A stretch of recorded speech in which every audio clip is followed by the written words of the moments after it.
Dr. Jennifer Graff and I got interested in how organizations have done research prioritization.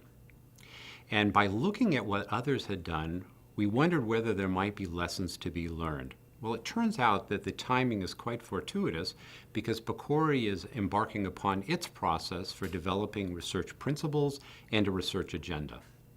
There are many different types of comparative effectiveness questions, and there are far more questions than there are funds to do them. So although there's a substantial amount of funds available for research, the number of clinical possibilities of comparison, the number of health delivery options to examine way exceed any amount of funds that are allocated for the process. And it's very important that we have a process that we can agree upon as to what is the most relevant topics to be addressed and which ones might be less relevant, because inevitably there will be disagreement by those who will be affected by the research.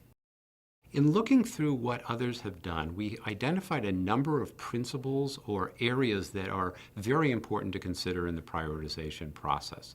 The first is really to define that process, to make it very clear what are all the steps in it. One of the reasons why that's terribly important is so that others outside of the process will know what's about to happen and when they might be able to comment upon that. The second is to include all stakeholders, whether it's patients, doctors, payers, other policymakers throughout the process, not just in identifying topics, but in ranking those topics and making some of the final decisions. Third is be very explicit about the criteria that are being used. How do you decide what's more or less important?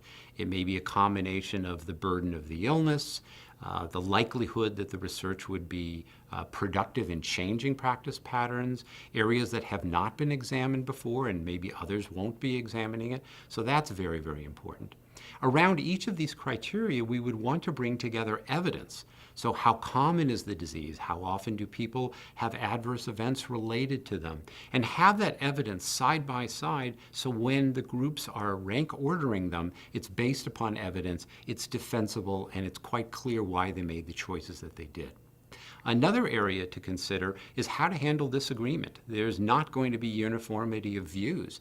So having a process, a consensus approach that can handle not only what the average view is on a particular topic, but areas of disagreement, and then knowing how to move forward when a disagreement does occur, because it inevitably will.